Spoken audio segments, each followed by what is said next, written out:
आखिर ये Hindenburg research report क्या है? क्योंकि जब भी ये रिपोर्ट जारी होती है, रिलीज होती है, बड़ा बवाल मचता है, बड़ी चर्चाएं होती हैं इसकी, और बहुत सारे लोगों को तगड़ा झटका भर देकर जाती है, और जाते जाते अपने पीछे बहुत सारे सवाल भी छोड़कर चली जाती है।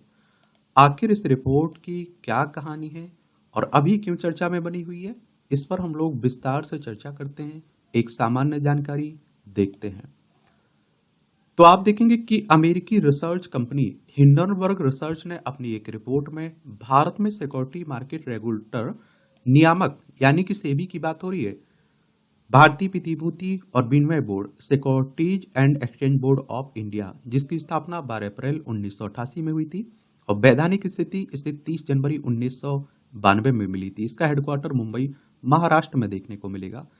सेबी की मौजूदा चेयरमैन माधवी पुरी बुच और उनके पति धवल बुच पर वित्तीय अनियमितताओं का आरोप लगाया है।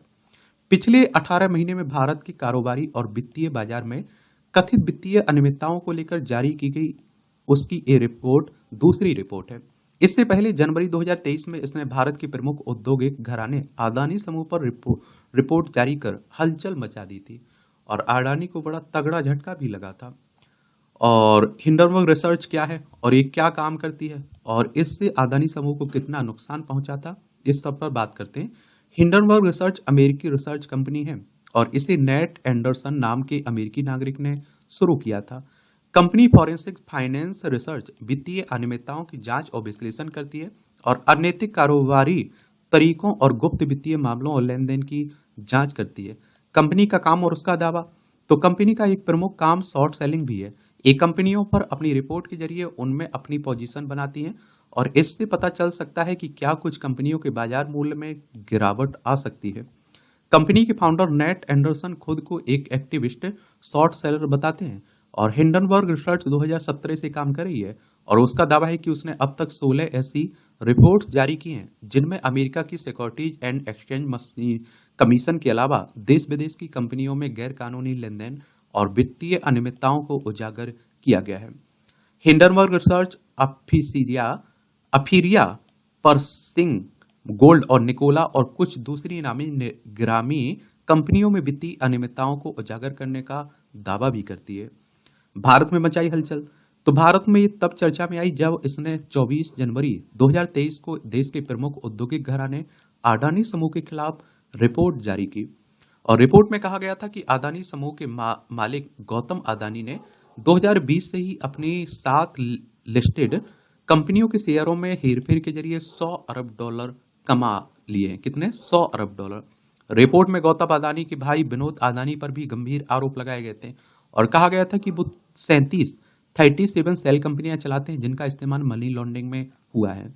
अदानी समूह को कैसे पहुंचाया नुकसान। इस रिपोर्ट के बाद अदानी समूह की कंपनियों को 150 अरब डॉलर का नुकसान हो गया था और रिपोर्ट के आने के एक महीने के भीतर अदानी की नेटवर्थ में 80 बिलियन डॉलर यानी कि 6.63 लाख करोड़ रुपए से ज्यादा की गिरावट आई थी। भारी नुकसान हुआ था इन्हें और हिंडनबर्ग रिपोर्ट आने के 10 दिनों के भीतर वो रईसों की टॉप 20 लिस्ट में से भी बाहर हो गए थे। इसके अलावा गौतम अदानी को कंपनी के 20,000 करोड़ रुपए की एफपीओ को भी रद्द करना पड़ा था। कंपनी भारी नुकसान में चली गई थी और इस रिपोर्ट ने भारत में राजनीतिक तूफान मचा दिया था।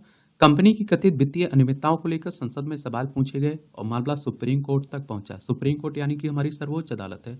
संविधान के अनुच्छेद 124 के तहत सुप्रीम कोर्ट की स्थापना की बात की गई है। 28 जनवरी 1950 में स्थापना हुई थी।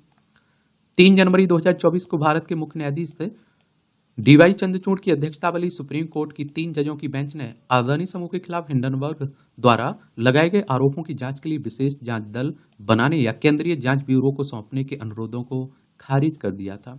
कोर्ट ने पूंजी बाजार नियामक भारतीय प्रतिभूति और विनिमय बोर्ड सेबी पर भरोसा जताया था और आप देखते हैं कि इस जांच को लेकर भी सेबी पर बहुत सारे सवाल खड़े हो रहे हैं।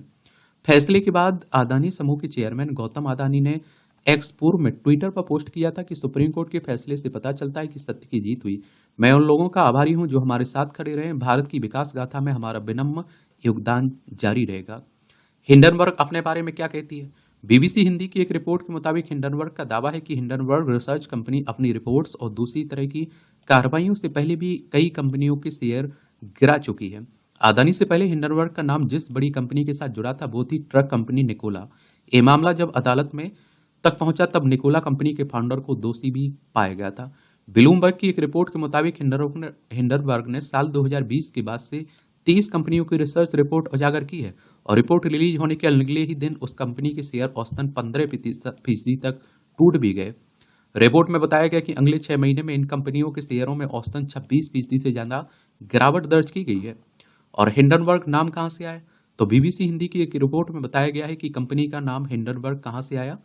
ये आप देखिए, साल 1937 में जर्मनी में हिटलर का राज था। इस दौर में एक एयरशिप था, नाम था इसका हिंडनबर्ग एयरशिप, और एयरशिप के पीछे नाजी दौर की गवाही देता स्वास्तिक बना हुआ था। अमेरिका की न्यू जर्सी में इस एयरशिप को जमीन से जो लोग देख रहे थे उन्हें तभी कुछ असामान्य दिखा और तब एक तेज धमाका हुआ। आसमान में दिख रहे हिंडनबर्ग एयरशिप में आग लग गई, लोगों की चीखने की आवाज सुनाई देने लगी। एयरशिप जमीन पर गिर गया और 30 सेकंड से कम वक्त में सब तबाह हो चुका। वहां मौजूद लोगों को बचाने के लिए कुछ लोग आगे बढ़े, कुछ लोगों को बचाया जा सका और कुछ को बचाने के लिए काफी देर हो चुकी थी। और आप देखिए, जलती एयरशिप के धुएं से आसमान को काला कर दिया। अब जो बचा था वो एयरशिप के अवशेष थे और इस एयरशिप में 16 हाइड्रोजन गैस के गुब्बारे थे। एयरशिप में करीब 100 लोगों को जबरन बैठा दिया गया था और हादसे में 35 लोगों की जान चली गई थी। माना जाता है कि हाइड्रोजन के गुब्बारे में पहले ही हादसे हुए थे, ऐसे में सबक लेते हुए इस हादसे से बचा जा सकता था और यहीं से आप देखते हैं कि इसका नाम पड़ता है। अब सेबी ने आप देखिए क्लीन चिट दे दी थी। सेबी ने कहा था कि ये सब साजिश है और इस तरह का कोई घोटाला नहीं हुआ है। अडानी को क्लीन चिट दे दी गई थी। अब आप देखते हैं कि सेबी प्रमुख पर और सेबी पर ही, चेयरमैन पर ही सवाल खड़े होने लगे हैं। अब ये सवाल उठ रहा है, विपक्ष ये कह रहा है कि अब सेबी पर्सन की जांच कौन करेगा और इनकी जांच क्या होती है ये तो आने वाला वक्त बताएगा और आखिर क्या सच्चाई है क्या झूठ है। अब आप देखते हैं कि कुछ लोगों के द्वारा कहा जाता है कि भारत के उद्योगपतियों को बदनाम करने की अमेरिका की साजिश है, इस रिपोर्ट की साजिश है। अब क्या सच्चाई है क्या झूठ है, ये तो मुझे लगता है कि सरकार और गौतम अडानी, सेबी चेयरमैन और वो रिपोर्ट ही वो जानते होंगे।